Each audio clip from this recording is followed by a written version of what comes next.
This meeting of the Economic Development Committee to order. Pleased to be joined by my colleagues, Nuri Martinez and Paul Kukurian. We have a full agenda today. Pleased to report to you, though, that items 3, 4, 5, 6, and 9 will move to the consent calendar if there's any objection. Members? No objection? So moved. Okay. We are pleased to have with us today the interim director of the Economic Development Department, and we're pleased that Councilwoman Jan Perry is with us. We're going to ask her to take the warm seat, the friendly seat. Pleased that you're with us today, and understand that you have a verbal presentation to us about efforts to organize and create a new department, economic development, for the city of Los Angeles. Thank you very much, Mr. Chair, and to the members of the committee. Thank you for allowing me this opportunity to talk to you about the newly formed Economic and Workforce Development Department. The City of Los Angeles has established an organizational structure for promoting economic development through the creation of this department. This department will assist in the growth of our local economy by efficiently administering a myriad of programs and policies and incentives, both current and those we plan to offer to local businesses and industries. And while the establishment of this department is a very significant first step, the discussion of the formation should not be limited to the mechanics of the services delivered, but should also include the vision, the leadership policies, and priority set by the city's elected body. The creation of a shared economic vision for economic development should include both the ability to maximize a return on investment for investors, but also the economic well-being of all the city's residents. The city's desire to create a new economic development department is also based on creating value for our local economy, its businesses, and all of the residents who will benefit from a strong tax base. And as Mayor Garcetti and the City Council work together to develop and implement new policies for economic growth, along with both short and long-term goals, I think our best effort can be achieved by maximizing the use of and leveraging our resources.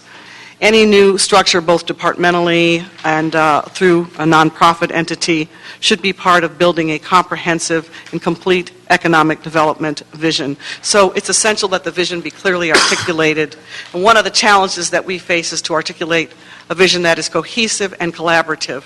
Now, in the past, there's been a consultant report from December 2012. The company's name was HRNA Advisors on establishing the need for a department, and it talked about expanding the tax base and growing the economy, but it didn't articulate a very clear pathway or vision for economic development.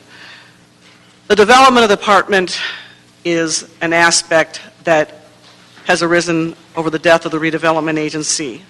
So there are some major decisions that our city has to make moving forward as to how we invest our tax increment and how we extend our efforts towards improving our economy. The questions that we should ask ourselves are, do we go big and put our resources behind major catalytic projects that will yield the greatest number of jobs and significant future tax revenue for city services, or do we go small and focus more of our development efforts on smaller projects that seek to serve community interests at the local neighborhood level?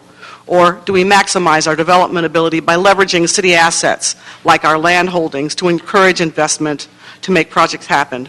Or take those resources to improve our infrastructure, the sewers, the streets, the widening, improving the traffic flow, all the things that affect all of us each and every day. Just for example, snapshot, there's 50,000 small businesses in South Los Angeles communities. If each one of those businesses had the ability to hire one individual, that would be a strong job creation in and of itself. So, do we focus on development and adoption of new policies, like the hotel incentive program, to support the interest of leading industry sectors like travel and tourism, and you'll hear more about that today? And do we also simultaneously focus on current industry trends and focus on future technologies, or both. Or most obvious, enhancing our allegiance or alliance with our learning community partners to see gains in education outcomes, and to prioritize our proprietary assets and grow catalytic partnerships with LA County, the MTA, leveraging Measure R resources and our land holdings in joint use agreements with the goal of growing the regional economy and maximizing our assets. Just as another example, the convergence of transit in downtown Los Angeles as an opportunity site for a major investment for growth that could work in cooperation with the county, the MTA, and other regional interests. Again, leveraging our transit assets amounting to a $40 billion effort would support the city's transit-oriented plan. So, as a city, how do we estimate and leverage the transit investment value along with the housing and human service delivery is something that can translate into sound economic policy. So again, to coordinate and leverage our development policies, obviously looking at planning and zoning codes, building permits, tax structures, all those things, and to create a clear understanding of what our business policies are. There have been numerous efforts to streamline over the years, and leadership is needed to bring these pieces of the puzzle back together. It is very difficult, if not incomprehensible, to talk about Los Angeles economic growth or attractiveness for capital investment without a sense of policy direction from our elected body. So as interim general manager, I will be a strong advocate for the development of new underwriting criteria for the allocation of federal and city resources for economic development. I think this is of critical importance to our ability to ensure the successful completion of projects that we actually fund. The city is currently in the process of reconciling our collateral with the former redevelopment agency, and there are several joint CRA projects where block grant money and Section 108 loan authority was advanced prior to the project's readiness. As a city, we are obligated with the use of federal funding to meet national objectives, federal regs, and financial obligations, including job creation and project completion. So when we don't do that, we risk our general fund, and we have to pay money back to HUD. So I believe that new underwriting criteria will minimize risk to the city, produce stronger, healthier projects, and having underwriting rules in place at the beginning of a project will give investors certainty. We have an example or precedent already in the housing department. The Housing Trust Fund has been administered in such a way that it has produced 172 projects, and none of which are in default. It's a smart use of city resources, a nearly fail-safe underwriting criteria that was established through a committee and legislative process. And we can advance our block grant money as seed money for projects. Creating a policy that utilizes block grant as a takeout money process after a project has been qualified for tax credits or financing will bring more projects to successful completion. Two other policy areas have immediate impact on the effectiveness of economic development in Los Angeles. They are education and affordable housing. I'll just give you one quick statistic. Over 750,000 adults in the city of Los Angeles lack a high school diploma. 60% of these adults have less than a ninth grade education, and it's been documented that future job growth will be in skilled areas requiring post-secondary certificate, certified apprenticeship, or associate arts degree equivalent. A labor force that's not prepared will have a negative effect on the investment decisions of industry leaders. Without a growing pool of qualified workers, our ability to attract growth industries to our city is less likely to improve. One other example. Louisville, Kentucky, has identified initiatives to increase the educational attainment of its residents as key to economic development. They have quantified that an additional 55,000 degrees, and that's at 55,000degrees.org, will provide a substantial growth to the area's regional economy. We can all be strong advocates for increasing college and high school degree attainment as a path to economic development.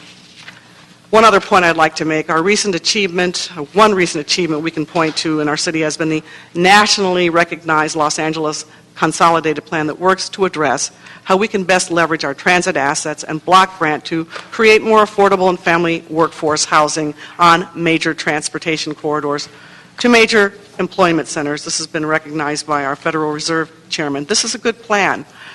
The new Economic Development Department should also have clear short and long-term goals. In any new endeavor, initial startup phase should be identified and have reasonable expectations. I support the concept that goals could be established looking at 2, 4, and 10-year terms. These goals should incorporate the current program functions in operation, as well as new goals for the department and related economic development activity by the proposed nonprofit entity. It is critical that these goals are measurable and impactful. By setting goals for the first year of operations and beyond, the department will demonstrate the value added in meeting overall economic goals for the city. As we all know, this is a highly complex economy rivaling most states. There are about 283,000 business locations with a total employment of over 2 million, and over half of the employment is in Los Angeles in firms with less than 30 employees. So this high concentration of small businesses should be a strong consideration in the city's policies and services to the sector. Continued nurturing and funding of small business efforts are crucial to overall employment trends and economic activity. Our funding needs to be appropriate to the mission of the new department. Just to give you a snapshot from one of our consultant reports, again, December 2012, stated a budget of over $27 million. It is merely shifting work under contract from the Department of Labor Workforce Investment Funds from CDD to the proposed Economic Development Department. The Workforce Investment Act funds, although related to workforce development, have a statutory regulation against using the funds for economic development purposes. It is very important that this regulation be interpreted and understood. The cost allocation of the resources and the Workforce Investment Act programs and administration funds can only be spent according to Department of Labor regulations. A financial firewall will need to be established between economic development and workforce development activity. The remaining resources identified are the Community Development Block Grant Funds, specifically funding economic development programs, including the Business Source System. Funding needed to operate a department commensurate with the economic development priorities has not yet been established. In other words, we're funded for our current operations, but not to conduct new economic development activities. Nor has the funding for the newly proposed nonprofit been established. The CLA and the CAO are working on a report and a draft RFP that will be considered here in this committee regarding the new nonprofit entity. And I, along with my staff, will be working with the CLA and the CAO to respond to questions about current operations, the fiscal evaluation and management, grant monitoring, and the myriad of services that we provide and that should be considered in the process for the development of the RFP. The process to divide the former CDD department and send a significant number of CDD employees to the newly named Housing Community Investment Department continues, and the MOU between the two departments is nearly complete. We are beginning to see some gaps in our department in terms of ongoing services we need to provide. We are short in the Information Technology Department as well as in our Financial Management Division. And while some of these shortfalls may be addressed in the MOU discussion with HCID, funding for positions may be required to assure department operations. The budget will translate the city's priorities, commitments, and goals. We currently perform budget and policy analysis and planning related to economic development and infrastructure necessary for growth, as well as business recruitment and aid to existing industries. So, in some recommendations, again, to craft a vision that is cohesive and coherent, that we should be a part of the regional economic development efforts as well as part of the city's infrastructure development, measurable short and long-term goals. Our economic development policy should be in sync with the proposed department and the related nonprofit.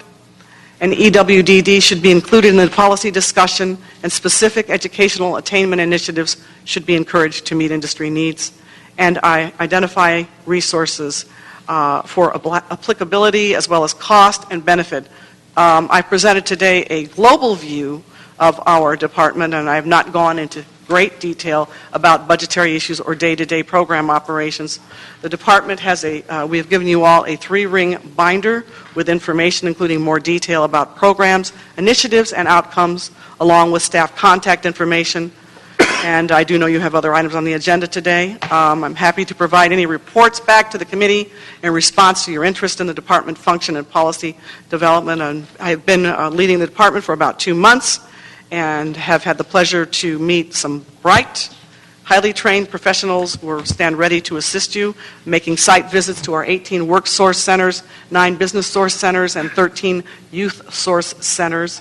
It's difficult because we no longer have a redevelopment agency to rely on to get projects done, and I have been reading and reviewing the motions that many of you have introduced regarding the state of, or the sunset of the state enterprise zones and what will be done to replace that type of tax credit incentive. And you will be receiving a report on what the governor and state legislature are proposing. And I know that you're seeking to have a dialogue about the city's tax increment and how that should be invested for economic development purposes, and we'd be happy to weigh in. There's a lot to think about with respect to policy development and how to move an economic development agenda forward. Given the time limitations, at an upcoming meeting, we're happy to provide you with a presentation on industry and labor market stats and WIB activities and outcomes by our WIB director, executive director, Greg Irish, who is here. And I, along with the staff at EWDD, are looking forward to working with this committee and your staffs in the coming weeks to shape policies that will ensure that we have sound economic development approach in the future. Thank you, Madam Interim Director. You certainly have helped to provide a good view of the waterfront. And you're right, this is a very important area. I think certainly all the members on the committee are committed to working closely with you and the department as we craft that strategy, as we figure out what that policy is going to be, as we help to identify the resources. You know, clearly we need to encourage more collaboration with the appropriate city entities. Almost everything we do touches economic development, and so whether it be education or tourism or housing or other kinds of training, we certainly want that to come into play. And so I'm appreciative for your opening report. We look forward to a series of reports over the next several weeks, as we try to put our arms around not only what the obstacles are, but what the opportunities are to really achieve the kind of citywide policy that's going to benefit large businesses and small businesses, the corporate giants and the neighborhood mom and pop stores as well. So again, thank you for your comments. Members, any? I have a quick question. I'm just going through the binder. Your regional or your field offices, are they up and running now? And what's their roles in terms of interacting with businesses and community? Well, there's our work source center, and there are youth source centers, and then there are business source centers, and they are up and running throughout the entire city. There's we can provide you with a list of all of the locations, but obviously the youth source centers focus on young people and giving them basic job skills, job training, and assisting them with job placement. Business source centers provide technical assistance for smaller businesses, and then. Right, I'm referring to the field offices. I'm sorry, I wasn't clear. The field there's a section here that says field offices, and there's a number of offices here. I see that there's 2 in the valley. One of them is a local nonprofit, and the other one's on Sylvan. So, I don't know what that is. What is that? Is that Well, we know the workforce centers play an important role, and perhaps we can make that the subject of the next report. Okay. This regional office is where our staffs are located. okay, that's Okay. what I wanted. Thank you. Yeah. Okay. And we're actually downsizing, so we'll have to update the list because some of those offices are going to close. I think some of those agreements are going to be expiring too, and Yeah. so we're going to be taking a look at renewing and seeing how we can enhance services. We're going through an assessment now to see which ones need to remain open and which ones need to be Are closed. these the folks we contract with? Is that what you're referring to? No, there are employees. Paul. Thank you, Mr. Chairman. And Ms. Perry, thank you very much for very insightful, visionary comments. This is a really exciting time with a brand new committee overseeing a brand new department with a brand new general manager, and I am very much looking forward to having the chance to work with you in this new capacity for which I think you're ideally suited. You raised a number of points. First of all, you identified clearly some of the really difficult strategic directional choices that the policymakers are going to have to make about which direction to go in. You identified a variety of tools that we have before us to achieve those strategic directional objectives, and identified a number of challenges that we have as well, some of which are within our hands to correct, some of which less so. But I think the key to your comments was the need to identify the 2-year, 4-year, and 10-year measurable objectives for this department, because all of those other decisions really are dictated by what we determine those to be, and how we adopt the most cost-effective, most results-oriented strategic approach is going to be dependent upon what those precise objectives are. And so I would hope that, and would request that sooner rather than later, in one of your next reports, that I think it would be very helpful to have your recommendations for what those measurable objectives are. And if we can kind of come to concurrence about that, it will certainly help us to make the larger strategic decisions about how to get there from point A to point B once we know what point B is. Very helpful comments, and I, for one, wrestle a lot with the strategic choices that you made, because there are many different ways to achieve the same objectives. I don't know that they're necessarily mutually exclusive. It's probably going to be a basket of options, and it's going to be very much depend on different needs of different communities throughout our city. But the first order of business is, in my view, is really to get a handle on what those measurable intermediate and longer term objectives are. Okay, thank you. Members, anything else? Madam Director, thank you. Thank you. Okay, members, moving right along, and certainly consistent with the overview that we've just heard, we have a report from the Chief Legislative Analyst relative to economic development incentives for hotels. Come on down. Pardon me, Mr. Chair. Richard Williams, City Clerk. Did you wish to reopen items 3, 4, 5, 6, and 9 for consideration by Council Members Cedillo and Council Member Huizar now that they Great are present? idea. Gentlemen, those items were on consent. On consent? Items 3, 4, 5, 6, and 9, unless there's some objection. Yes, that's fine with me. Deal?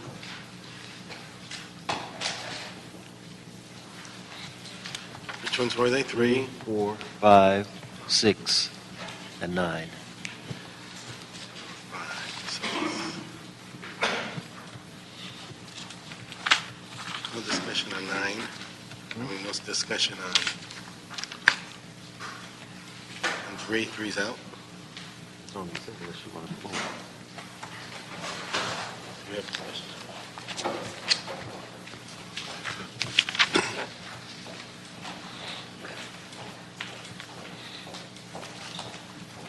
We can hold that, go ahead. Interested in 3. We can have Treasurer, sure. So we just lift them up, but it's not.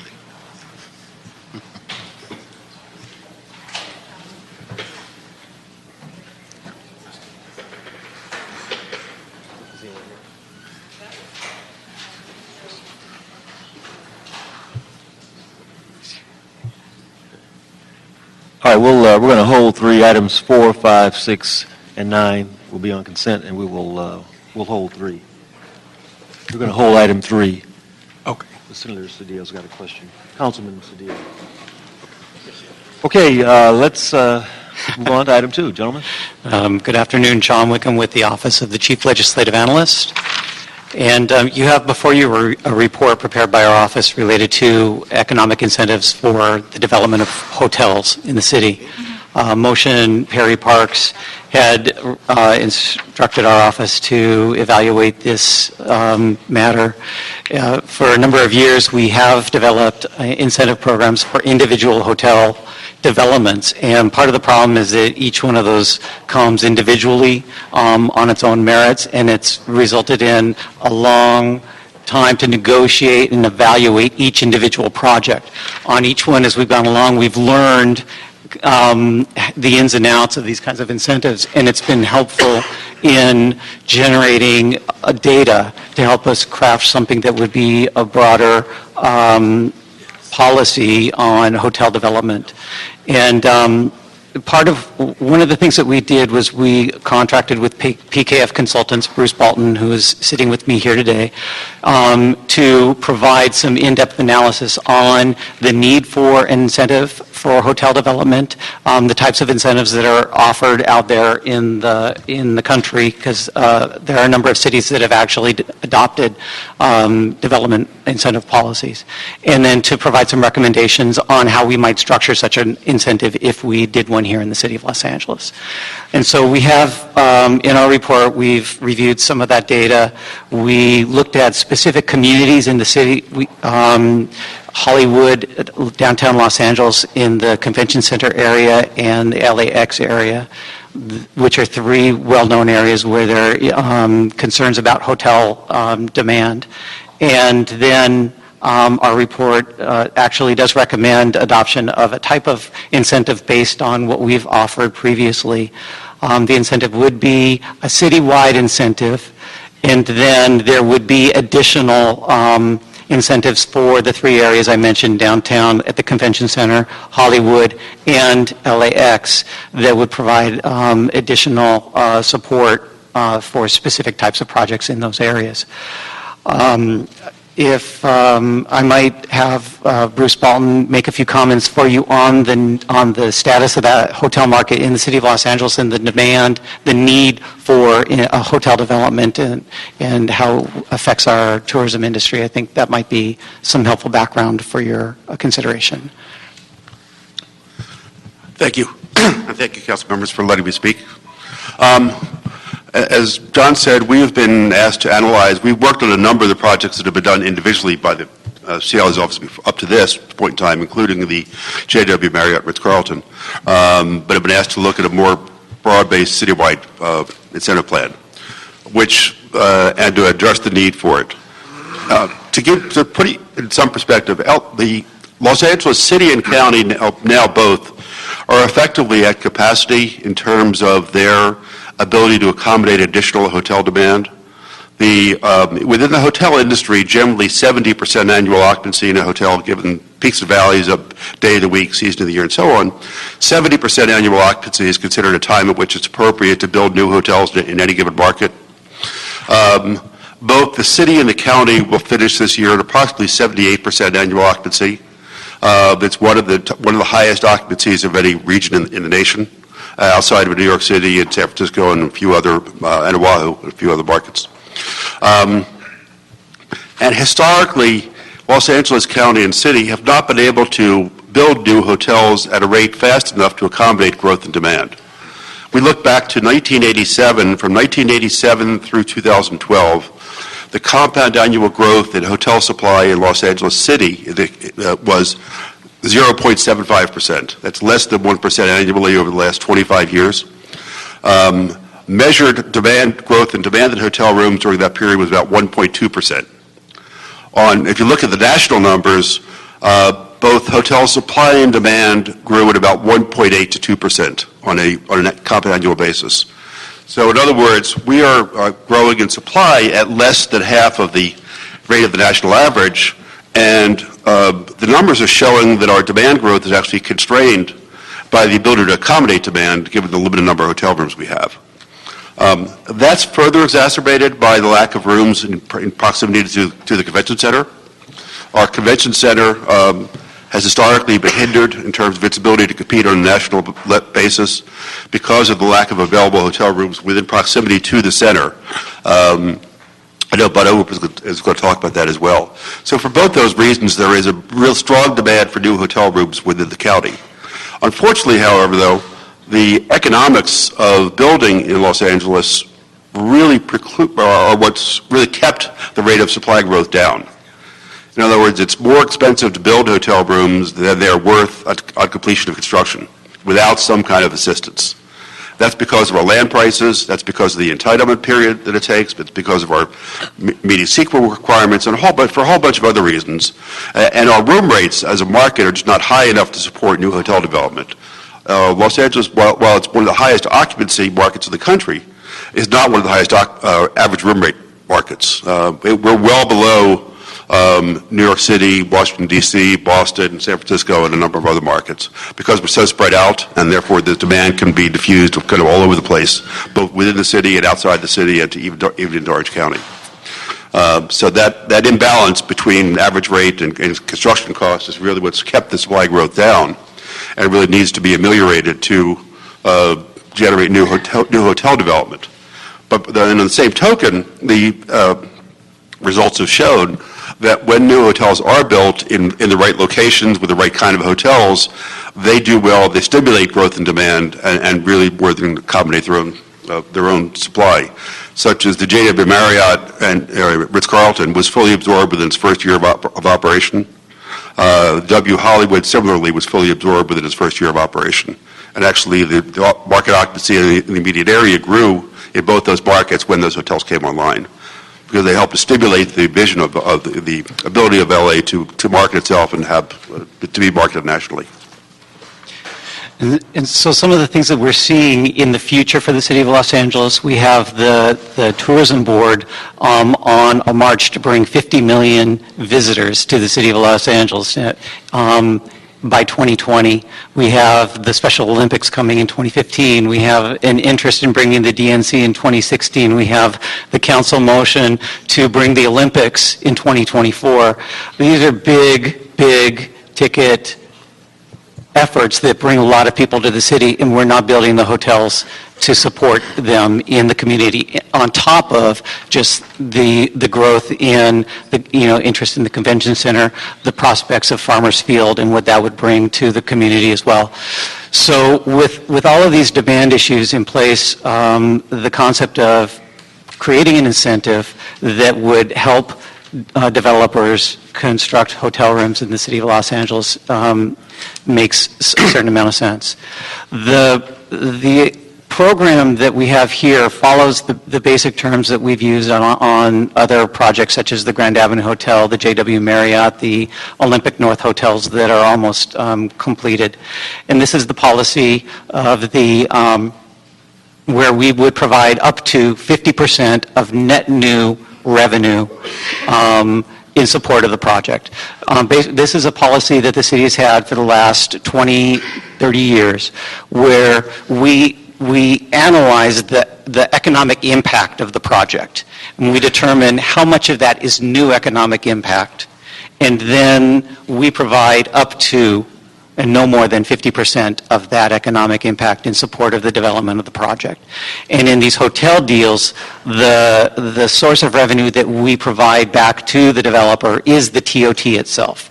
It's a source of revenue completely controlled by the City of Los Angeles. We collect it ourselves. It's completely within our hands. So it is something that we can provide back to the developer with a relative amount of ease and knowledge. What's the term? In the past, 5 years, 10 years, 100 years? in the past, the deals have been for a term of up to 25 years, and but it's capped at the 50% of net new revenue. So they have up to 25 years to earn that amount of money. And some of the projects that we're looking at now, it appears that they will actually generate that money well in advance of the expiration of the term.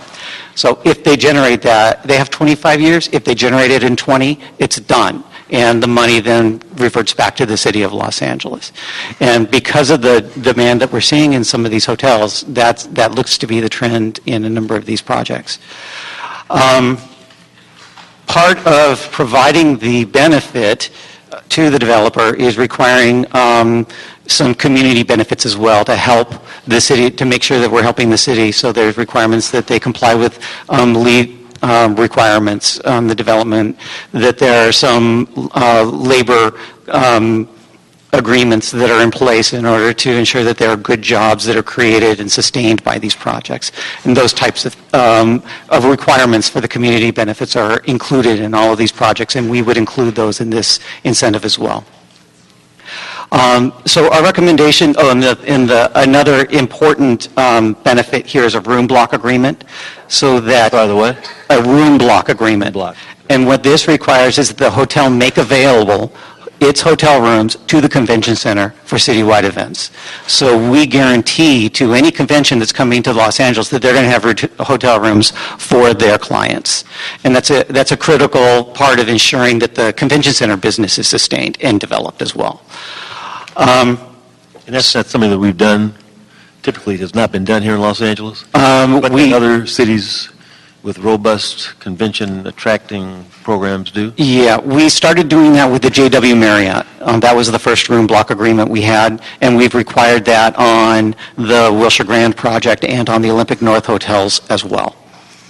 Let's see. So we have a 4-part policy recommendation for you. The first would be a citywide incentive for hotels that have 200 rooms or more, and they would receive, I want to make sure I get the words right.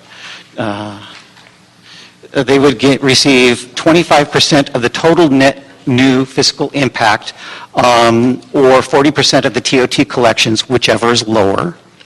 So that would be anywhere in the city where a hotel is an acceptable development in that land use, et cetera.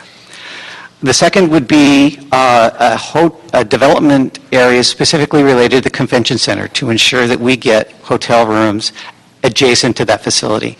The research that we've done associated with Farmers Field and other reports by the Tourism Board, PKF, et cetera, have shown that we need 5,000 new hotel rooms within walking distance of the convention center to make sure that we can attract big nationwide conventions. The Wilshire Grand Hotel is bringing 900 rooms, so we basically need another 4,000 rooms in order to fill that goal. And so the concept here is to provide up to 50% of the net new fiscal impact, or 100% of the TOT collections, whichever is less, for hotels with 300 more rooms or more. So we're saying you get more of the revenue if you have a bigger hotel. We're pushing to make sure that we get to that 4,000 number. And so by providing a little more revenue, we're getting more for that. The third area is the Hollywood area, where there are under 2,000 rooms in one of the most visited tourist areas of the city of Los Angeles. And there's a high demand for rooms in that area. As Bruce mentioned, the W Hotel opened last year. Within 1 year, all of those rooms were assumed into the marketplace. It usually takes 3 years to assume those units into the marketplace. And so in Hollywood, we would recommend a focused incentive for hotels with 300 or more rooms, and that would be 40% of the net new fiscal impact or 50% of the TOT collections. And then the fourth part is innovative for us. We haven't done before. We have not done incentive programs for hotel renovations. But there is a significant amount of research that's been done on the LAX corridor, the Century Boulevard corridor, and the hotels out there. They're very highly, there's high occupancy there, but the room rates are really low. And part of that is that the built environment out there is just not conducive to people wanting to stay and being inviting. It's the gateway to the city of Los Angeles is the first thing that many people see when they get off an airplane. They might be staying at those hotels. Turns out that those hotels are busing their visitors to El Segundo or Santa Monica for retail and restaurants because they don't exist in the corridor. And so there's more that needs to be done in that area, in more of the renovation side, to make them more appealing for visitors in terms of services provided and aesthetics of the facilities. And so we're recommending a test program for hotel renovations in that LAX Century Boulevard corridor in our report. So that's a lot of information that we've kind of dropped, and there are a lot of complex moving parts in this. So I think you might have some questions. In addition, Ernie Wooden with the Tourism Board is here, and Bud Overham with the Convention Center is here as well to answer any questions. Good, and we will be hearing from them also. Councilman Huizar. Thank you very much, Chair, and thank you to the CLA and the consultants for providing a great and a very good report. I think this is a good first step in an area that we need to pay much more attention to. The bottom line, as you mentioned, is that we need hotels and in a number of different areas, but we do have some specific areas in the city that need much more attention to really leverage the opportunities that exist with the convention center, for example, here, and now the attractions in Hollywood.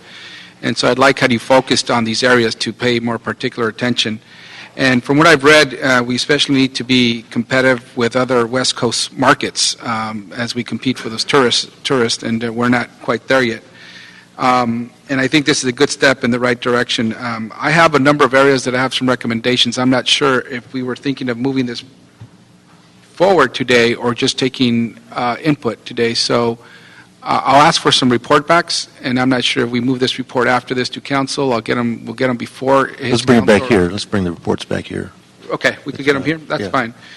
The first is, a recommendation I have is on the sunset date, and, there's if we have a definitive sunset date, that would encourage developers to move on the opportunities that we have with these incentives, rather than have land sit vacant for decades, as we do in many parts of downtown. So we say, hey, here's a group of incentives. If you take advantage of this by this date, it will encourage them to actually develop their land and not continue to hold on to that land for many decades, as we've seen here downtown. Although right now the incentive in downtown is there generally because they see all the economic activity, but it'd be great to see what you think about that as a report back if we have a sunset date for these incentives. Also, the three-star definition used, both the AAA and the mobile have three-star ratings, but they don't use the same criteria in all cases. So I was wondering if you could provide, or please revise the references to the three-star rating to indicate 3 stars on both AAA and mobile listings. Also, we need to better define the 10-minute walk and the streetcar in downtown, for example. I'm looking at Bud Overham there. He might walk faster or slower than me. You walk slower than me, right? But maybe if we better define that by specific streets, rather than as we look at where these incentives would be, doing a 10-minute walk from some certain point is not going to be the same for everyone. We're particularly interested in the downtown streetcar line and how that is not only a good transportation system, but it's a great economic development driver, and how we take advantage of that streetcar coming in, and perhaps have defined streets for the downtown zone and ensure the boundaries encompass the same boundaries used for the streetcar community facilities district, which was used to pass the local assessment for the streetcar, and see if that's a possibility. We also need to include adaptive reuse incentives for downtown. We have some opportunities for providing hotels through adaptive reuse, especially in the historic buildings. We want to explore that to see if that's a possibility. We have a lot of interest in downtown in the historic core, looking to provide some boutique hotels, and maybe we could provide some additional incentives using adaptive reuse principles to help get some of these buildings back on the market and have them be hotels. I think the idea is there. People are very interested, and with these incentives, if we could apply that along with the adaptive reuse principles, I think we could really leverage 2 of our policies to make that possible. So if we could make these incentives available to the adaptive reuse hotels in downtown, perhaps providing 100 rooms or more, the boutique hotel concept, and see if we could encourage those as well. I understand the goal for the downtown is to incentivize large hotels. That's kind of the direction we're going. And we would love to have a 1,000-key hotel in downtown. However, I don't want to preclude the smaller hotels, as I mentioned, from coming in. Maybe we'll look at other incentives that we could provide. If we look at the 350% threshold that's proposed for the boundaries in closest proximity to the convention center, say Pico to 7th Streets, and from the freeway to Grand, but allow for lower threshold of these incentives a bit further out, right? So you're providing these closer to those big stimulus points, right? But the convention center and LA Live, but perhaps further out, you continue to provide these incentives for lower amount of hotel rooms. That may make sense and have this kind of epicenter, but support it as the rooms go down outward, and see if we could explore that as well.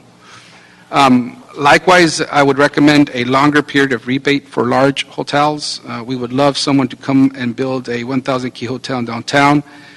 So let's incentivize what we want. Maybe it's a 30-year rebate for 301 to 500 keys, 33 years for 501 to 700 keys, and 35 years for 700 and above. We may still never get that large of a development, but if we don't put it out there now, we'll never really know, right? And LEED certified, if we're putting all this out there, why not ask them to give something in return? Perhaps we look at how we incorporate LEED principles as they build our hotels. What can be the minimum that we could require without disincentivizing them, a silver, LEED, platinum, or whatever may be the case, if that could be explored. Lastly, for labor, in all the TOT deals we have done, I believe there have been a labor agreement of some sort. And while the incentives are needed to spur the development we want, and we can't have an incentive that is entirely offset by a requirement of getting it or it will not be used, I would like to see some recommendations on what kinds of standardized labor and wage agreements we could achieve here. Please, if we could report back on how we can standardize the agreement for labor and wages for hotels, utilizing these incentives in a way that allows incentives to remain powerful, but will also provide good jobs and benefits to workers. Right now, as I look at proposals for downtown, it's almost on a case-by-case basis for these, and these could either make it politically easy or politically much more difficult to make these projects move forward. But if we standardize this across all the development, that may help us as well. I don't know if there's some legal issues with that or not. Those are some of the things we are looking at. I'll stop there for now. But if you could get a report back on that and see if that could, more of an analysis, because we're not quite sure that some of the recommendations I've included, if we would want to go with those immediately, we might see that it might trigger some other unknown consequences, and if we could just analyze those for now and report back, that'd be great. Okay, sir. Okay. Thanks.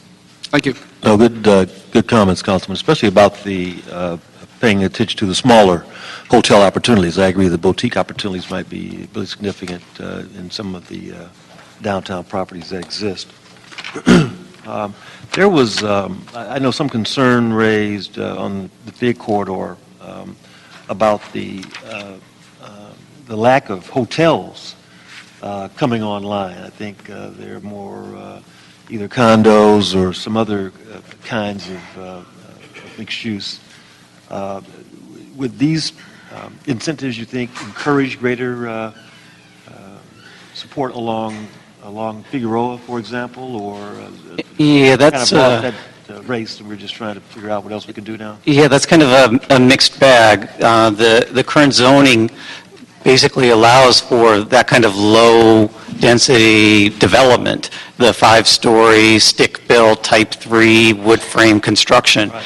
And you see some of that already going up. And what that's doing is taking away the available land for the development of these higher-density hotel projects. Right. And so there are some constraints in the land use and zoning that's on the books now.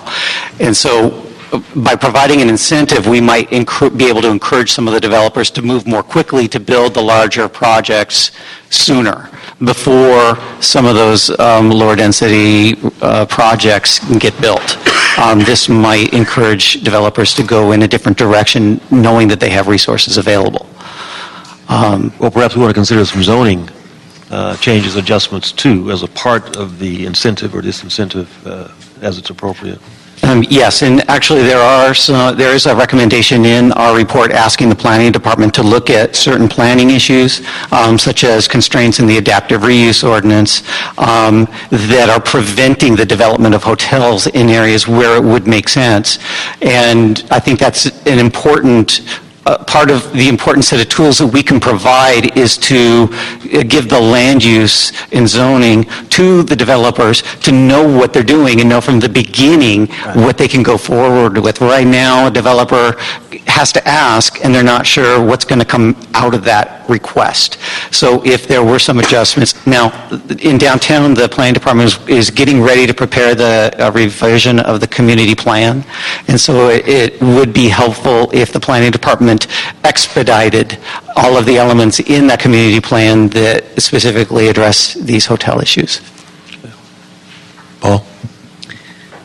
Thank you, Mr. Chairman, and thank you, Mr. Wickham, for, as always, very well thought out and thorough analysis. The last point you just made is, I think, where I want to start, which is that there are a number of planning and land use constraints on hotel development that really we should be looking at fixing. And I guess I'm not 100% convinced. Well, let me say first, there's no question, I think, that anybody could raise about the extraordinary need that we have to develop more hotels in this city, particularly downtown, and how much great benefit that provides to our city budget as well as to our economy and the jobs creation that produces. The strategy to get there, I still am not one of the true believers in TOT waivers. I think there are certainly situations where that's appropriate on a case-by-case basis, but one of the big takeaways from this report is that we have one of the highest occupancy rates in the country. We have spiking tourism in this city. Our TOT revenues are going up year over year. It is if you're in the hotel business, this is a great time to be building hotels. And the natural incentives of the economy are, what should be dictating building the hotel. It's hard for me to get my arms around why we are providing massive economic subsidies or proposing to provide massive economic subsidies to businesses that are booming right now, instead of letting the natural course of supply and demand take its course. And I get the point. Room rates are low. Well, why? Everything. I mean, I'm not an economist. I'm just a councilman trying to figure this out. But in everything I understand about economics, when supply is low and demand is high, the price goes up. Yeah. So, diffused supply. That's true also in Paris. It's true in lots of other cities around the world where room rates are very, very high. And I'm having trouble understanding the need to dole out money to hotel developers when the economics of the situation in Los Angeles alone ought to be enough to be encouraging hotel development. My second concern about that is that if TOT is in fact a constraint, which I question, but if in fact it is a constraint, then if we give these subsidies, how does that impact our current hotel stock and their room rates? Because now you've got a situation where you have a competitive advantage to the new guy on the block, which is forcing the incumbent hotels to lower their room rates more in order to compete. So now we have a downward spiral in room rates, which makes the investment opportunity for new hotels less attractive. So and so then we have to increase the subsidy then to keep hotels coming. So I guess I'm just a skeptic on this, and that's why I think the status quo situation, where we've looked on a project-by-project basis to determine the location, to determine the impacts, to determine the benefits of a particular hotel project, and then negotiate that with the developer and make sure that we're getting a result that we want in exchange for the TOT, despite the fact that it's burdensome on staff, and I get all that. To me, the status quo makes sense because each hotel has to come and make that case, and each hotel situation is going to be different. So those are my general comments on the TOT part.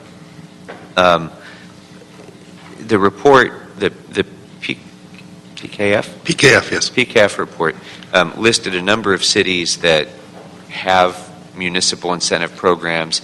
I didn't, and maybe I didn't see the whole report, but the 16 pages that I have really didn't say anything about what those programs were. It just kind of cut and pasted the missions and visions that they had, but it wasn't an analysis of the actual programs in the other cities, and I would be interested in seeing that.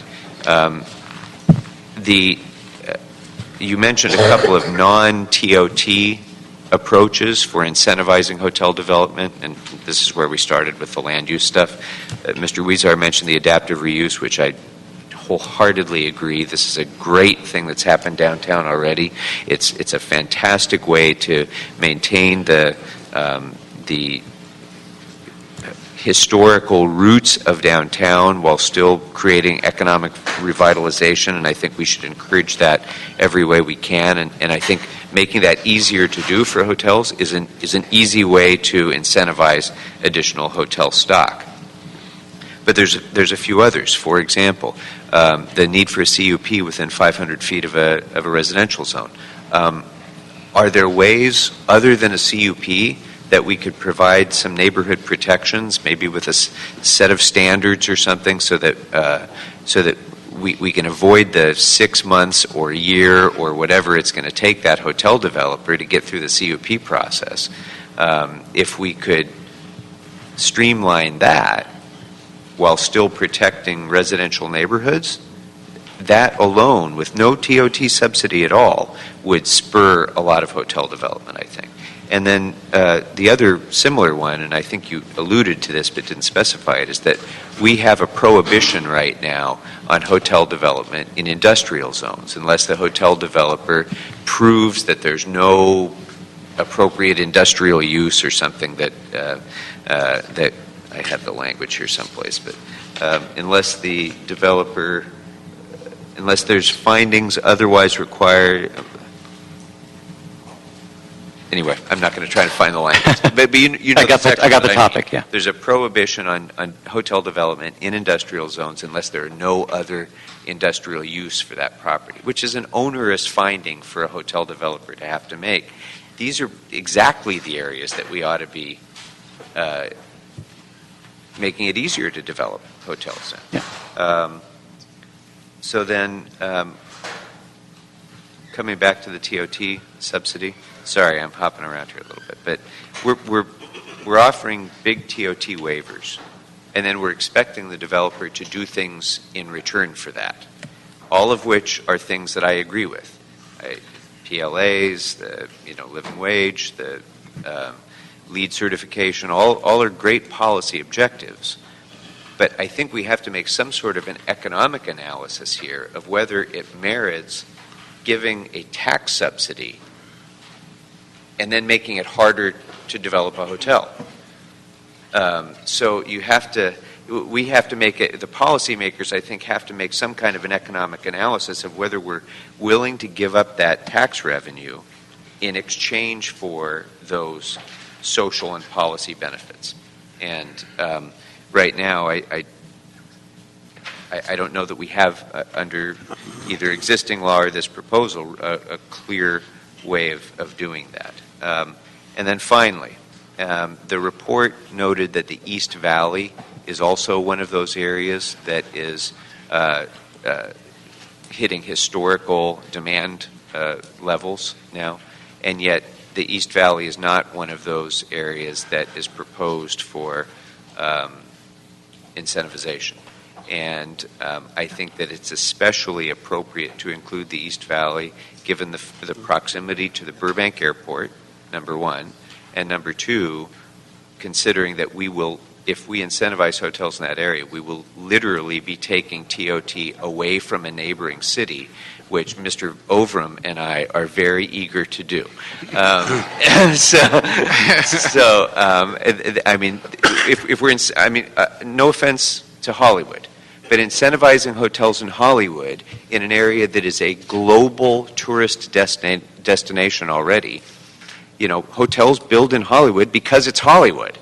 But if it's in the East Valley, they could build in North Hollywood or they could build in Burbank equally. Same attraction, whether it's on this side of the border or the other. If they're on our side of the border, we are getting revenues that we would otherwise absolutely lose to Burbank. Whereas that's not true in Hollywood. There's only one Hollywood anywhere in the world.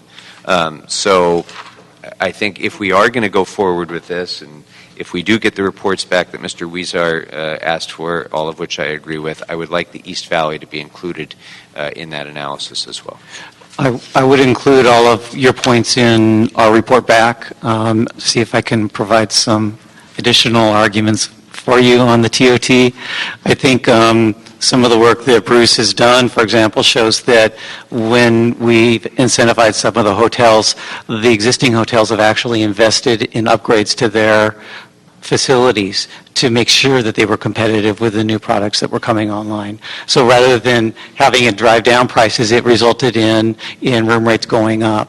So I think there's some different economic results that have occurred because we've created these incentives for the individual projects. Well, and then if So- that's the case, then, for example, maybe the renovation proposal for LAX is not cost-effective, because if we're going to be doing TOT subsidies elsewhere, that's going to cause a lifting of all boats under that theory, and that, they're going Exactly. to have to be competing by investing more in their facades and so forth. Exactly. So I will make sure that we cover all those points.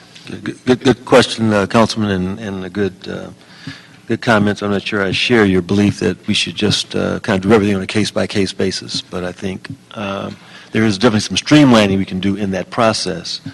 And just to piggyback on the request, let's be helpful, I think, if we had some maps of downtown, of the Hollywood area, LAX, East Valley area, that would be likely candidates for an incentive program of this nature. Councilman Weezer, you had another Chair, comment? thank you. Real quick, and Mr. Krikorian, I wasn't sure when I first started hearing you. So you have an issue with the TOT, but not necessarily an incentive program, other than the tax subsidy that we provide. Oh, yeah, I think, So the other absolutely. incentives you see, the issue you have with Particularly TOT. on the land use issues, and Okay. I hope that, planning will look at all Okay. those issues. And there are competing, hotels compete with a number of other uses. We have one property now across the street from the convention center, one of the prime locations to build a hotel, and what's being proposed is a low-rise residential. And so that's a prime example of how we say, well, look, if we can make it financially, a good incentive for the landowner to build a hotel instead of the low-rise residential, not only do we get what we need, it's a social benefit for anybody, and pursue some of the policies we're looking to see. And we have to kind of isolate and identify what works for those incentives. Is it the TOT? Is it some of these other incentives? But that, I think, would be a good case study for us to look at to see what is working and what's not working, and present some of these potential incentives with the TOT and see what the owner may bite at. That's a great example there to use right now for that. Councilman Cedillo. I want to thank Councilmember Krikorian because he raised some very good questions. Probably said almost exactly what I was going to say. It's always a pleasure to continue to serve with you because I had the same questions. I think the report is excellent, but I think it needs to go a little deeper so we can get real comparisons, apples and apples, oranges and oranges, why San Francisco does as well as it does, why we're not. It was a very good question to ask why our rates just aren't higher. If we have such a high occupancy rate, then why aren't we charging more, right? It's a very, very excellent question. I would suggest that, because a lot of the things, and I look more to the areas booming in our competitors in California, because we have location, right? People want to come to Los Angeles. Hollywood and us, we should be leading. Yet we need to look at what we can do and what other alternatives we have, because everybody in California has the same CEQA challenge, right? Everybody has the same acquisition of land challenge. Everyone has the same building costs in California. If our competitors, Anaheim, San Diego, San Francisco, if we're competing there, we're competing on a level playing ground in many respects. And so if we're operating at 78, 80% occupancy, we're way beyond the tipping point, then it seems the market would demand and there would be this kind of tremendous infusion, right, nearby. So I don't know enough if these are planning restrictions that are involved here, and that maybe it can be more cost-effective simply to look at the planning, that this property that the council member Weezer just spoke about is fettered more by planning than it is the cost of TOT and building. I do have a concern because we would like to just administer this and not be pulled into these battles on the community benefit. I will say that it would be better for us. I'll speak for myself. I would be more comfortable if the community benefits tied to labor were comprehensive, so that we don't have each individual union coming to us. There's a whole package that's involved here. There are all these unions that are involved. Somehow they get to do it in San Francisco, but we have then all the conflicts here in Los Angeles. And it would be better, I'll speak again, for myself as a council member, if we're going to vote, and I have no problems supporting any of our industries in the city, if we're going to vote for them, though, I would like them to be a full wrapped-up package, so that it's not just the project labor agreements on the construction side, but also on the service sector side, the janitorial, the housekeepers, the bartenders, the other unions that are ongoing within the life of the development. I am interested around, there seems to be a line, I know there's a freeway there, but the proximity is so close, just west of downtown. And it's just, you could throw a football, right? Even someone like me who couldn't throw far. And yet we don't see that there as part of the growing landscape there. And so I'd ask for you to look into that. If we're going to do this, apples to apples, oranges to oranges, give benefits, then we have to look, the revitalization plans or proposals around LAX apply equally to the older hotels downtown. And if we're going to be competitive, if we're going to grow our hotel stock, then everybody should grow up. There should be opportunities, from my perspective, and we'll hear it, if not, from the other more established, the Biltmore, the Bonaventure, et cetera. They're going to lament, right, as we hear them already, lament that the growth of downtown is somehow making it more difficult for them to do business. So we should look at that. I would echo my colleagues' comments around the adaptive reuse.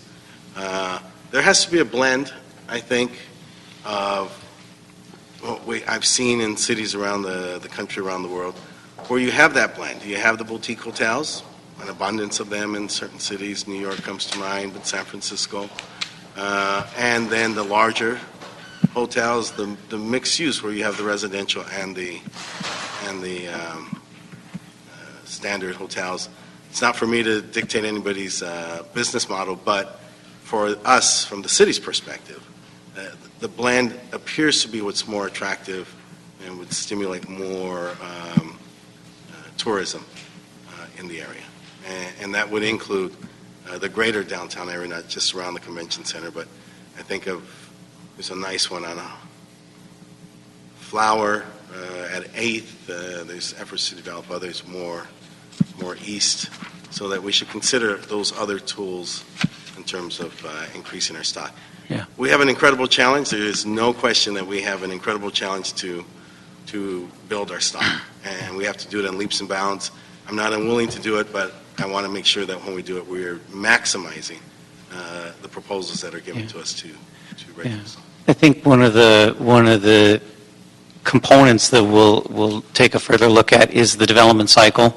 I think some adjustments to the planning and land use process would shorten that land use, that cycle. Yep. Because I think what happens if it takes a year or 2 years in order to go from the beginning of an idea to actual putting a shovel in the ground, and then the economy turns down, and now you've lost your opportunity. I mean, you look at the, is it the Metropolis project in downtown Los Angeles, that every time they're ready to go, the economy tanks. Yep. And now that thing's they're ready to go again, so I hope that's not a indicator of something. We did our first studies on that site in 1988.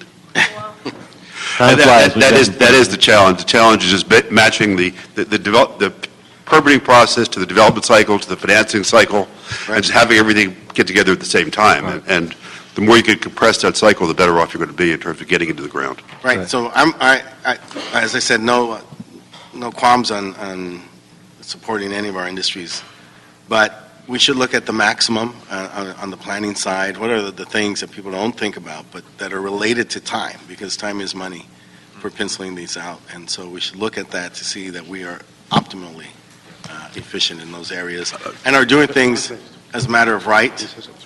We're looking at some other proposals to help restaurants in downtown with the sidewalk dining and just making sure that we facilitate those processes so that those things that are other small parts of opening up your hotel don't slow you down when you're ready to open up. I just want to mention one thing. That is, the other cities that you're talking about, Council Member, are all faced with the same challenges. San Francisco, Anaheim, San Diego, Boston, Washington D.C. Outside of New York City, there really is very little hotel development taking place in any major city right now. Most hotel developments taking place is select service hotels in places like Phoenix and Dallas and Houston or suburban communities where it's just easier to build and cheaper to build and just they kind of throw them up. So, You know the temperature of Phoenix today? Councilwoman, any comments? Yeah, so what are the restrictions on the use of TOT? As Paul was asking, should we be subsidizing hotels or the economic development activities that create the demand, the market demand that attracts these hotels? Yeah. That's my first question. And my second question is, as we're building, trying to build new hotels, how do we get rid of the crappy motels in my district?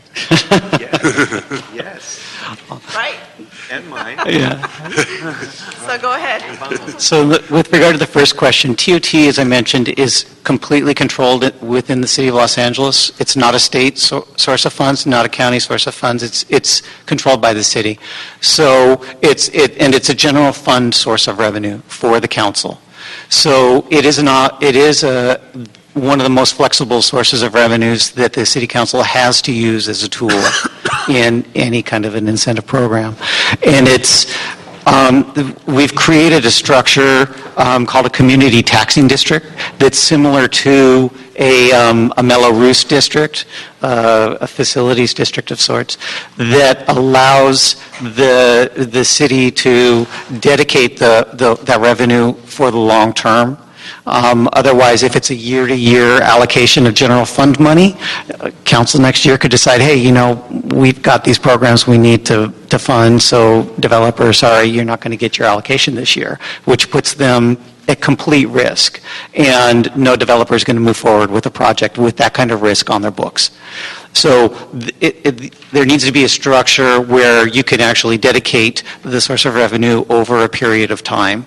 And so this community taxing district is the tool that exists for that. And the TOT revenue is the source of funds that we've identified as the incentive. As far as your hotels, I don't know the answer to your question. Well, I have a suggestion.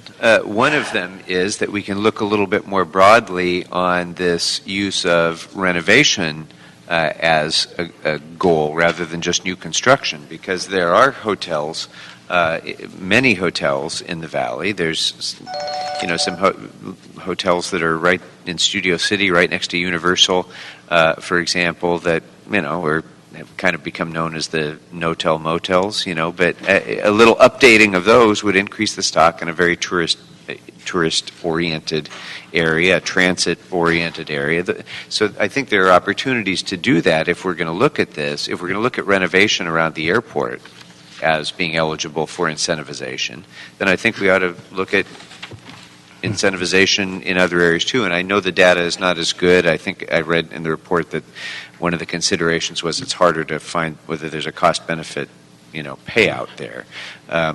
But since we're looking at this broadly, I would encourage, and I think Ms. Martinez would as well, that we look at other policy options for addressing that upgrade as well. Because, here you're taking a situation where you're converting something that's actually contributing to blight into something that's servicing our hotel stock and creating a revenue stream from new tourism. And I think that's a win-win on both ends of the equation.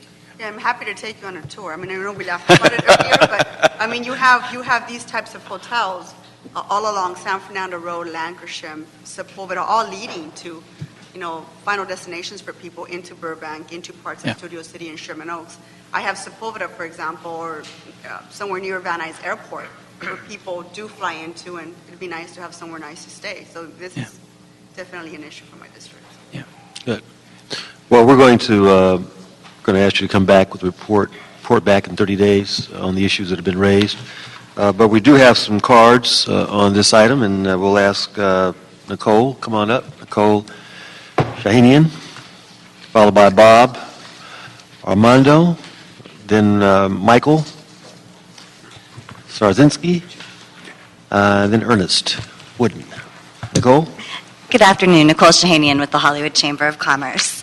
The Hollywood Chamber applauds the City of Los Angeles for considering the creation of incentives to attract more hotels into the Los Angeles area. This proposal could be very helpful in attracting more hotels to Hollywood, the Hollywood market in particular. It is surprising that Hollywood, as a top visitor destination in the city, has had a net increase of less than 350 hotel rooms in the past 30 years. Would you repeat that? Would you repeat that again? We've had a less than 350 hotel room net increase in 30 years. And as you heard from others earlier today, those 350 rooms were absorbed instantly into the market. So there's definitely a need for hotel space in Hollywood. In reviewing the report of the CLA, we do have one suggestion relative to the incentives in Hollywood. We believe that the threshold of the 300-room, 3-star hotel is really too high. I don't know that there's much space to build a 300 hotel room in Los Angeles, and most of the in Hollywood, and most of the rooms that most of the hotels that are coming on board are the smaller boutique hotels. So we don't want to discourage the bigger hotels. We would love to have a bigger hotel in Hollywood. So we would ask that you keep that incentive, but also try to figure out a way to incorporate an incentive that would be able to be used by some of the smaller boutique hotels as well. That being said, tourism is one of Hollywood's biggest economy drivers, and we definitely want to be prepared for more tourists to come, so we do encourage this sort of proposal. Just let's tighten it up a little bit. Thank you. Bob Amano, representing the Hotel Association of Los Angeles. Good afternoon, Mr. Chairman. Thank you very much. First of all, our admiration for the challenges that this committee has to deal on a day-to-day basis. And just by listening to your observations today and the remarks and the dialogue that took place just a little while ago, we feel that's very important to us, and we'd like to hear that. We urge you to continue those responsible decision-making processes so that we do come up with sensible legislation that works for all of us. Second of all, we do commend also the report and the time that the CLA took with the consultants to come up with the data and the intelligence there. We do concur that there are challenges in that report. There are some points of concern which I don't need to go into because I think a lot of it was discussed based on the recommendations of each of the committee members. However, of late there's going to be a lot of impact on hotels. There's a lot of proposals and legislation out there that's going to impact hotels not only from the city but from the county and the state as well. So in looking at that, we hope that we can continue the momentum of some of the successes of rebounding from the recession. One thing I do need to point out that while the consultants and the CLA and the city departments were asked to weigh in on some of these measures, some of the questions that you had could have been answered by the operators. So I'd like to make sure that we get included in that discussion so that we can provide you with some of that valuable input, share our concerns, and also give you some constructive recommendations of our own that might be very feasible to crafting what you want to do in this legislation. Thank you very much. Thank you. Thank you. Michael? Thank you. My name is Michael Charchinski. I'm the managing director at the Westin Bonaventure Hotel. I work for Interstate Hotels and Resorts. We've been managing the Bonaventure for the past 19 years. We are the largest franchise management company in the world. And we really enjoy working with the Convention Center, with the Convention Bureau, and listening to the discussion regarding growth in our industry. The Convention Center does need more hotels. How we get that, some of your discussion today, you brought up great questions, and we hope to help you as you begin to craft this. You were talking about a lot of long-term projections. I just want to talk about a short-term situation and hope that you can discuss it as part of this discussion. The regional connector is a huge dark cloud on our horizon. Right? We support it. We want to see it happen. But currently, as it's planned, it will take the Westin Bonaventure's 1,354 rooms out of the convention block for LA tourism.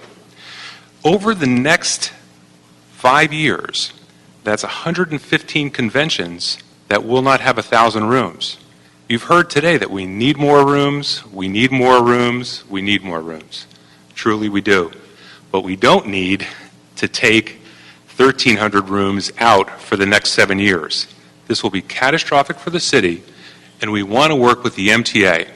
We simply ask the City Council draft a motion to please ask the MTA to tunnel past 5th Street. This will give the loop for the convention center, for buses to go from our hotel to other hotels to the convention center, and keep these conventions in Los Angeles. The word hasn't gotten out to everybody, but we're already losing groups. And once it gets out to the existing conventions, San Francisco and the other cities will not have a problem filling their rooms. Thank you very much. Thank you. Ernest Woodson from the LA Tourism and Convention Bureau. Tourism Board, that's right. Good afternoon, and thank you very much for allowing me to speak. Ernest Wooden is my name. I'm the President and CEO of the Los Angeles Tourism and Convention Bureau. It's my responsibility to drive tourism into the city of Los Angeles, and specifically to grow conventions at our convention center. I thought I'd mention my background only because it's relevant to the reason I'm here. I've spent the last 40 years of my life in the hotel industry. I've worked for just about every major brand in the country and have also owned hotels. My most recent assignment before accepting this position was as the Executive Vice President of Global Brands for Hilton Hotels. And in that role, it was my job to grow the brands of Hilton in 88 countries and to sit on an investment committee that determined how Hilton was going to sell its franchises and invest its own money. So I have a point of view about the things we're talking about today that I think is relevant. First, I'd like to point out that in terms of tourism, we are very much in the tourism and convention business. We have 168 pieces of business on the books between now and 2028, which will bring $3.3 billion of economic activity to the city. We're very much in the tourism business. We have some good things that are happening for us, but we also have some problems. We've mentioned about occupancy being rich. It is very rich. This month, our hotels probably ran collectively nearly 90% occupancy. It's been mentioned that the average rate leaves something to be desired. That's largely because of the diversity of our hotels, old hotels, new hotels, hotels that are horizontal, been around for a while, must charge lower rates. But when you average it out, our average rate comes to about $150. When you look at hotels that are closer to the sources of activity, the convention center, for example, newer hotels, their average rates are much higher. I'm sorry. May I continue? Continue. Yes. Their average rates are much, much higher, and that is an inducement for hotel developers to come in because they see and they know that if they will produce first-class hotels, that they'll be able to charge higher rates, as we've already seen. At the end of the day, my problem when I'm selling the center is threefold. One, we have to fix the center. The center has some inherent problems that we all know about. The contiguousness of space is an issue. The modernity of the center is an issue. But an even more important issue is the number of hotel rooms that we have within close proximity, walking distance, that is generally defined as about a half a mile to the center. We only have about 1,800 rooms. And when you look at other places like San Francisco, they could have 5 times as many. And so when we're talking to our convention planners about coming to the center, one of the first things they bring up is where we're going to put our people. And if we have to bus them, that's an incredible expense that they won't consider.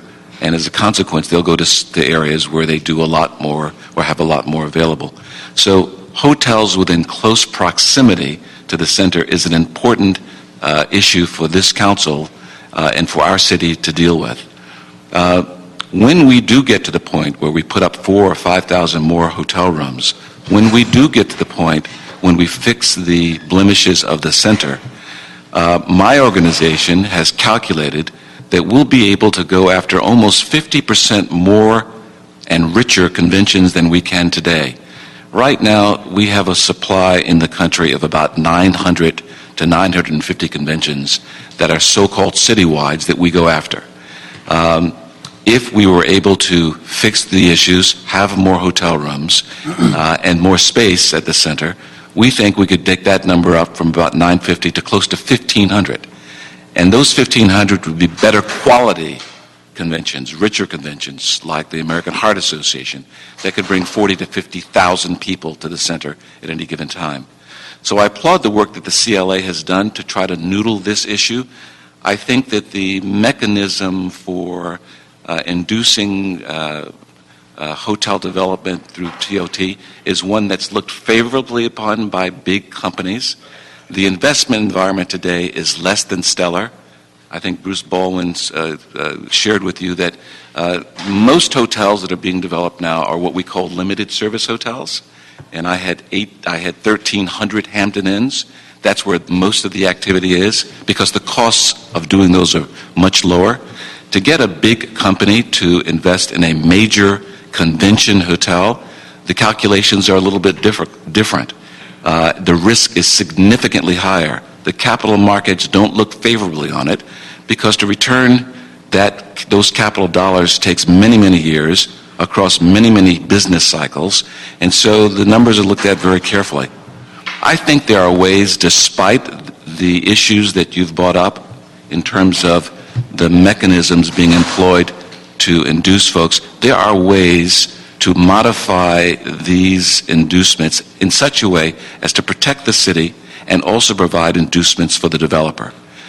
Whether it's a matter of having the city establish a predetermined hurdle rate that says that we don't want to get anybody rich at our expense, but we will say that that the hurdle rate that we'll accept is 8, 10%, whatever that number might be. You could build that into the calculation. You could verify the construction costs. This is common information. It's going to cost $200,000 to $300,000 a room to build a hotel in today's environment. So you could work backwards and say, this is what you're going to invest. We know you need to put 40% equity in. Over time, we're going to give you some help up to a certain hurdle rate. That can be built in. At the end of the day, I applaud the work, but I'd like the work that the CLA's office and this committee is doing. But I'd like to stress the importance for the city of getting these hotel rooms developed however we do it. It's very important, and the financial and economic implications for the city are profound if we find a way to accomplish that. Thank you, Ms. Wooden. Thank Appreciate your comments, and we look forward to working with you and the Bureau. Thank you. Yeah, excellent.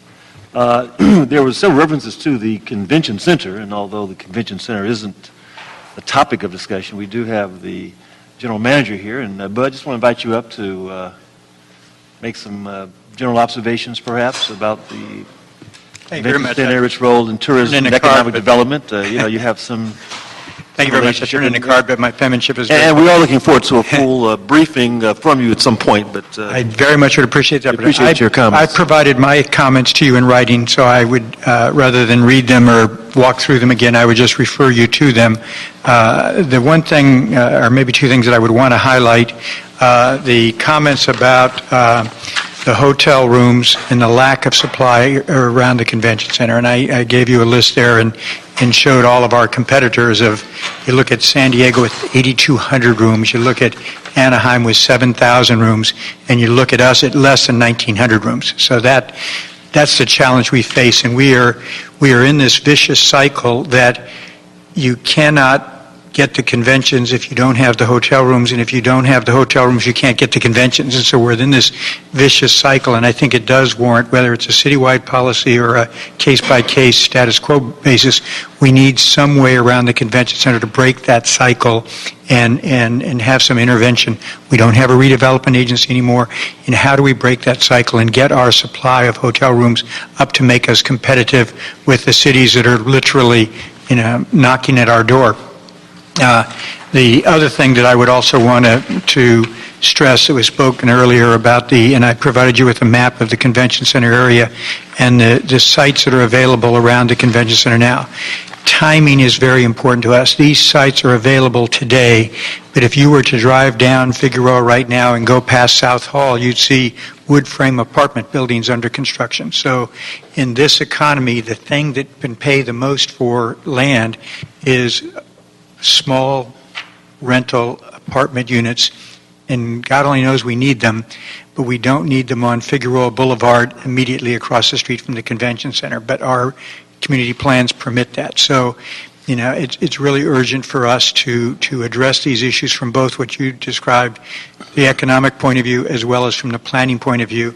And let me also say, even though I speak here to the needs around the convention center, what the councilman was saying about the East Valley, both councilmen were saying about the East Valley, I think the convention center is a big economic engine for the entire city. The biggest thing I think is going to happen in the immediate future from a tourism point of view is the $1 billion that Universal Studios is spending on 3 new attractions at Universal City.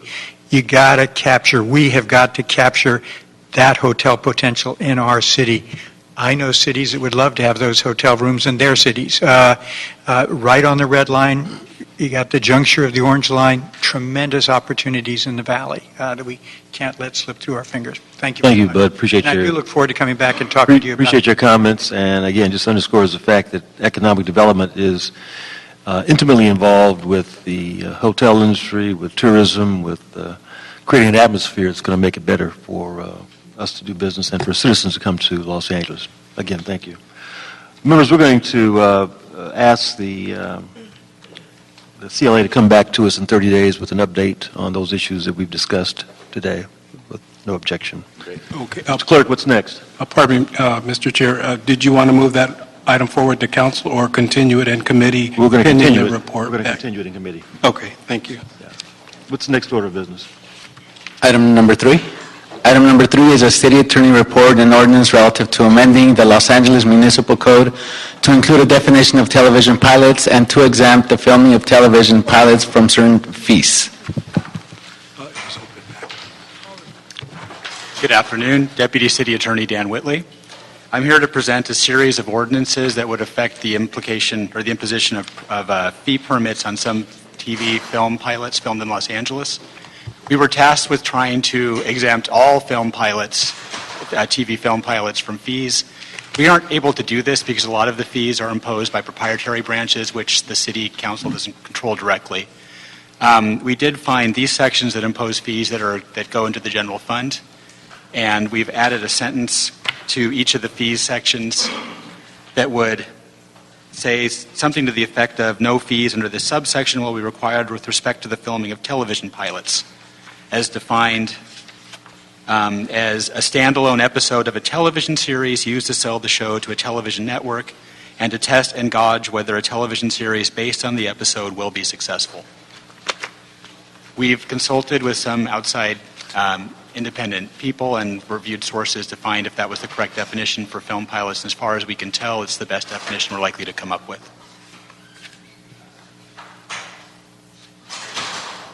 Okay, members, any discussion? Comment? Okay, I'll entertain a motion that we adopt the ordinance. Been moved by. Oh, do you have a card? Okay, experts take the card first. Okay, thank you. Thank you for your comment. Let's hear a comment from Doug Arsenault. Aye. Thank you. I'll try to be brief rather than go through my whole thing. Good afternoon. My name is Doug Arsenault of the Valley Industry and Commerce Association, representing more than 380 businesses in the city. VICA strongly supports the proposed ordinance to waive permit fees for television pilots and their first season. Even as runaway motion picture production rose over the past decade, television pilot filming in Los Angeles remained constant, typically surpassing an 80% market share. However, last year, just over half of all television pilots were filmed in Los Angeles, including only 29% of high-spending television drama pilots. Just today, in an article in Variety, a certain showrunner equated LA with a dying organ donor in relation to our loss of pilots to cities like New York, Vancouver, and Toronto. This loss of pilot production means reduced investment in our city and lost tax revenue. The proposal before you to waive pilot fees will be a countermeasure to stop this loss and help level the playing field. Through a concerted effort to protect pilot production, we can retain and strengthen our infamous role as the home to television production and the entertainment industry as a whole. Thank you. Thank you. Any other public comments? Mr. Chairman, I actually did have one okay, comment Paul. and question. Go ahead. California's film and television production tax incentive, which I was proud to have been the author of, was enacted in the immediate aftermath of our loss of the Ugly Betty show to New York. And that was part of the impetus that finally got people to act. So I can't stress how important it is to focus on this loss that we've had of television production. And targeting pilots is especially important because if the pilot is successful, chances are really good that the series will be produced here too. And then you've got an ongoing stream of jobs and revenues and economic activity for hopefully years to come. The one question I have, and this is really a small quibble, but that you might want to consider, is the language defining pilot refers to television network, which is itself an undefined term. And given the changes in television distribution now, we have series that are going direct to Netflix, and we have series that are being produced for internet distribution and things like that. I would just suggest having somewhat broader language than television network, perhaps to a television network or other distributor of television content, something like that, in order to capture those other sorts of situations. It might be something you might want to look at. I think that sounds like an excellent idea. We were struggling with this definition and trying to find what would best meet the needs of who it's supposed to address. Would you like to move that we amend it and resubmit it to this committee, or send it forward? We can alter it later in time after it. This would get it, through council more quickly, and you could ask us to. I want to get it to council as quickly as possible, council, yeah. but if Mr. Chairman, if you would entertain that. I will entertain that amendment. Language change, can we do that in time to get it to council? I don't want to put words in. I will try and get it done as quickly as I can. Hopefully this afternoon or tomorrow morning, I'll make the amendment and send it up through our administrative staff, and we'll try and get that done before it goes to council. Do you know when that would be? Richard Williams, City Clerk. We can hold this item until such time as we receive the updated ordinance, so we can schedule the item so that both ordinances are presented at the same time, if that's amenable to the chair. Or did you? That would be, will that expedite your efforts? We do will- want to get to the council as soon as possible. We will endeavor to get this done as quickly as possible. And, So let's hold it then until, for another week, 2 weeks. I hope to get it done tomorrow, and then it's just a Or a matter of day. how quickly we can All right. have that reviewed and submitted to the clerk's office for submission to council. Okay, without objection, we'll hold it. Yeah. All right, thank you. Next item, Mr. Clerk. Item number 7 is a motion, Perry Labange, relative to assignment of the Sun Valley Economic Development Administration grant to the Public Works Bureau of Engineering in order to complete road improvements, authorization to request a grant extension, and recommendations to fill the funding gap between the amount of the grant and the cost of the project. Felipe Chavez, I'll be presenting on this item. In 2010, the former CRA received a $3 million grant from the Economic Development Administration for road improvements in the Sun Valley area of Council District 6. Such improvements include design and construction upgrading of curbs, gutters, sidewalks, and pavement along 2 main streets and 5 intersections in Sun Valley. In 2012, the CRA was dissolved, and that impacted the progress of this project. Because the CRA no longer exists, and in order to proceed with the project, the EDA grant must now be transferred for the city, in as much as the CRA DLA has no longer has authority over the project. And this basically requires the preparation of documents that must be reviewed by outside counsel. Also, with the transfer to the city, there was identified a funding gap of $1.78 million. And also, due to the dissolution of the CRA, the grant expired on June 24th of this year. City staff has been in contact with the Economic Development Administration, which has advised to submit an extension request. I understand city staff is currently working on that extension request and will be submitted to EDA. The motion before you basically includes instructions to address all these issues, including getting staff to develop and transfer the responsibility to the city on the administration of the grant. And it also instructs city staff to prepare the extension request to the EDA and asks city staff to identify funds to fill the gap of $1.78 million. Okay, well, without objection, Is there, in terms of the status report? Well, There are other staff, city staff, that's present. the most current recap of the current status? There's no one else? Okay, well, I would like to, first of all, it's been 3 years since my predecessor, now Congressmember Cardenas, secured this grant for this area. So I want an opportunity to be able to reaffirm the city's commitment to this area in my district. So there is an additional instruction that I'd like to make to this motion, if I can read that into the record. I'd like to instruct the city's outside counsel to expedite the review of the draft assignment and assumption agreement, and then to instruct the CLA and the BOE to work with with CRALA so that the successor agency may request the necessary grant extensions from EDA. Upon receipt of the final draft agreement, instruct the CLA to immediately prepare a report for council consideration authorizing the Bureau of Engineering to execute the assignment and assumption agreement, which will approve the assignment of the federal grant from the CRALA to the city, and to instruct the CAO to identify the necessary funds to take action necessary to address a potential funding shortfall so that this project can be implemented. Okay? Okay. Thank you. okay, so without objection, Councilwoman Martinez moves and Councilman Krikorian seconds. Mr. Clerk, what else is on the agenda? We have item number 8 still on the docket. Okay, we're going to refer that to housing. I'm sorry? We'll refer that to housing. Okay. Pardon me, Mr. Chair, we still have to take an action on it in order to refer it. I'm sorry, on which? On item number 8, Okay. are we approving it or simply referring it? You say you were referring it to yeah. housing? Yes.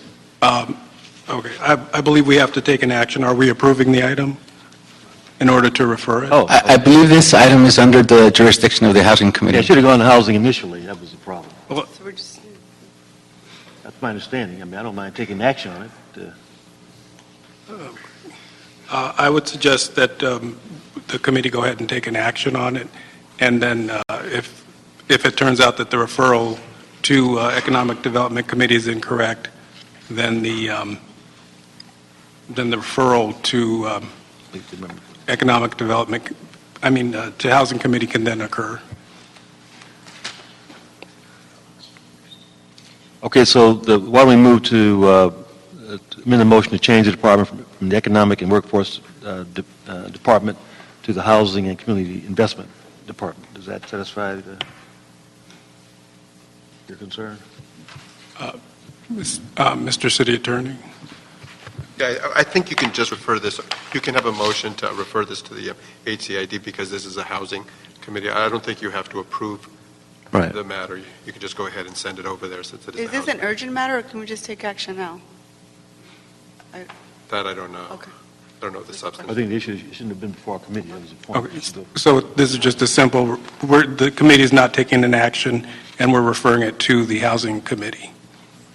Correct. Okay. Okay.